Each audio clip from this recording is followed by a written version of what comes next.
Ok, donc dans cette vidéo, je vais vous montrer comment fonctionne l'algorithme d'eBay. Ça va être super important pour être bien placé dans les résultats de recherche. Nous, notre but, c'est de ne pas faire de publicité et d'être bien placé.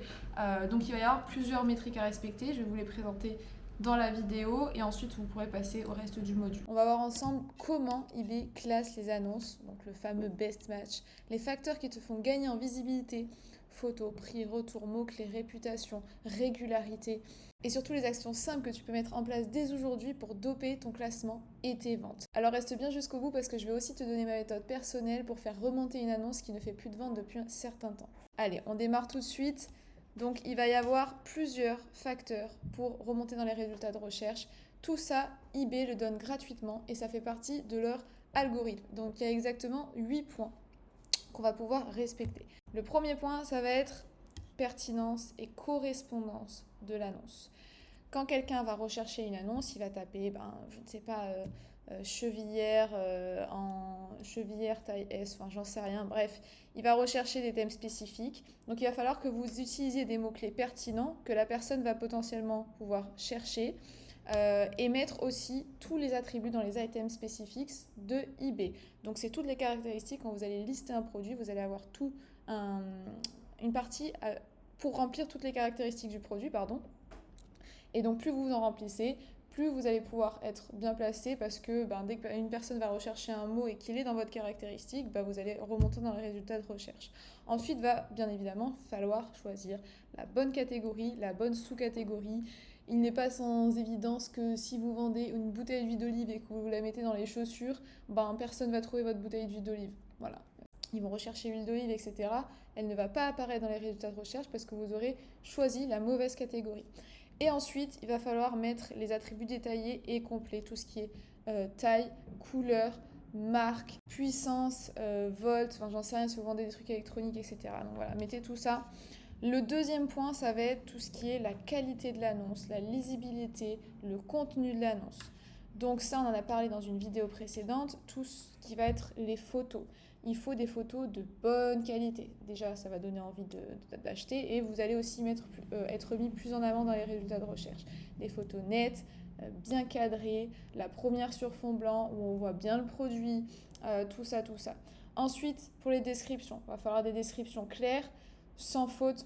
Voilà, pas à préciser, mais bon, ça fait pas professionnel d'avoir des fautes. Avec une présentation structurée, donc bullet point, petit paragraphe de description, les caractéristiques juste en dessous, ça on l'a vu dans la vidéo précédente. Compléter tous les détails possibles au lieu de laisser des champs vides, donc ça c'est dans les items spécifiques, pardon.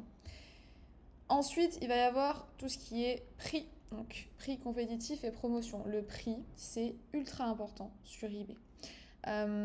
Plus le prix va être élevé comparé aux concurrents qui vendent le même produit que vous, moins vous allez être mis en avant. Après, si vous mettez un prix plus élevé, le but ce sera de faire de la publicité pour être mis au-dessus, mais du coup il y aura un petit truc sponsorisé.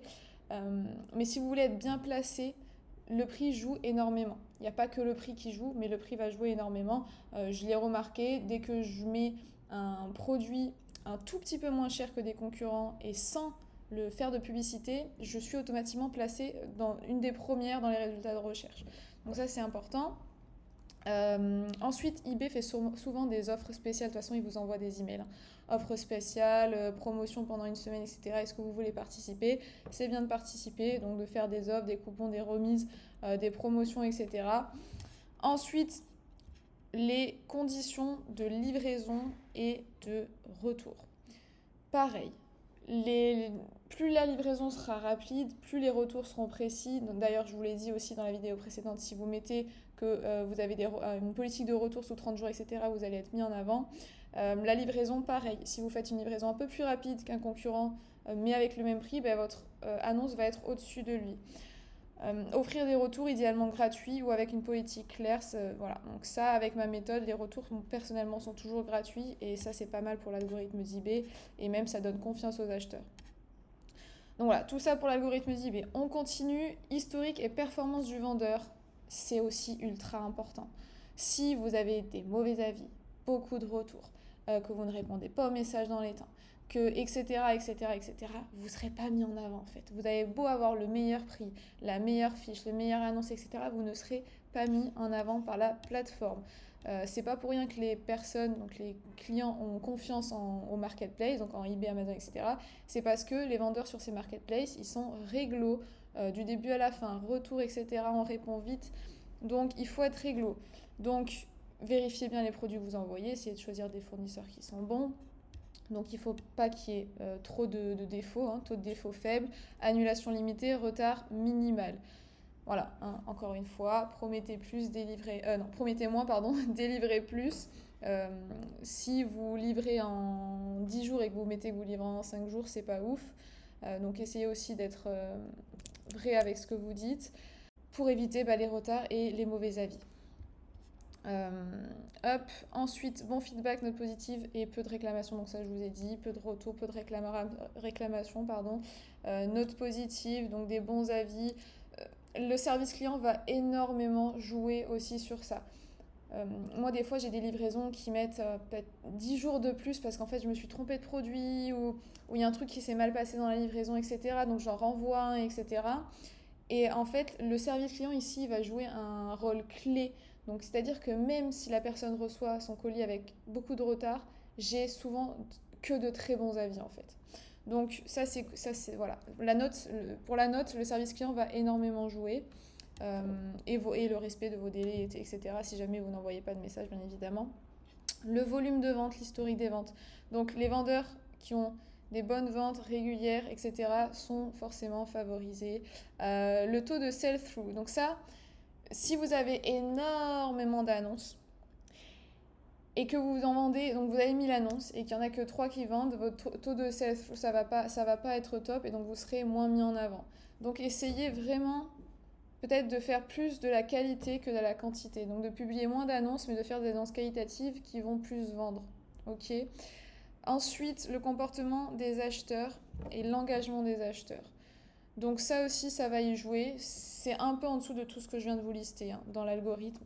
Mais ça va aussi y jouer donc, le taux de clics sur vos annonces, le taux de personnes, le nombre de personnes qui mettent leurs produits dans la liste de suivi, le taux de conversion, donc c'est-à-dire en fonction des personnes qui vont cliquer sur l'annonce, combien vont acheter. Ça aussi, ça compte. Donc voilà, c'est pour ça que c'est bien d'avoir de bonnes annonces. Et ensuite, l'activité et la fraîcheur des annonces. Ça, par contre, pour moi, c'est un des points les plus importants. Il faut montrer à eBay qu'on est actif. eBay aime et adore les acheteurs, les vendeurs qui sont actifs sur leur plateforme. Donc, personnellement, tous les jours, je publie un produit, même si pendant une semaine, je prépare mes produits et que je les publie tous les jours après, ça me prend 5 secondes. Tous les jours, j'essaye d'être active. Je publie un produit ou je modifie un produit. Je réponds à des messages. J'ajoute des numéros de suivi aux commandes. Tous les jours, je fais une action. eBay adore quand on est là, quand on est présent. Donc, mettre des annonces nouvelles, relister des annonces avec des nouveaux titres, avec des nouvelles images, vous pouvez le faire aussi. Ça attire l'attention de l'algorithme et ça vous met en avant. Ensuite, on a rafraîchir les annonces. Donc ça, je l'ai mis. Voilà. Ça, je l'ai mis. Et la dernière chose, ça va être les annonces payantes. Il y a deux types d'annonces, pardon. Des annonces où vous allez payer sans savoir si vous allez si vous allez vendre, pardon. Et des annonces où eBay va promouvoir gratuitement votre produit et va prendre des pourcentages à chaque vente. Donc ça, c'est payant, mais si ça peut vous permettre d'être mis en avant, voilà, utilisez-le. Moi, personnellement, sur pas mal d'annonces, je l'utilise et ça marche très très bien. Vous pouvez choisir le pourcentage que vous voulez donner à eBay sur chaque vente, donc c'est cool. Donc voilà, vous avez ces 8 points à respecter: pertinence, correspondance en fonction de ce que la personne cherche, la qualité de l'annonce, description, titre, photo, les prix compétitifs, conditions de livraison. Bien évidemment, s'il y a un des 8 qui n'est pas respecté, c'est pas grave. Mais voilà, ça, c'est des choses qui vont jouer dans l'algorithme. Conditions de livraison, la performance historique du vendeur, bons avis, etc.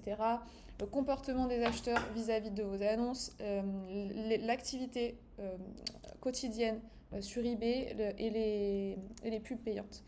Donc voilà pour l'algorithme d'eBay, j'espère que j'ai bien expliqué. Si vous avez des questions, n'hésitez pas à me les poser directement en description. De toute façon, en description, je vais vous mettre le lien si vous voulez réserver un appel avec moi et comprendre un peu mieux cette méthode, que je vous l'explique ma stratégie. Et puis voilà, on se retrouve dans une prochaine vidéo.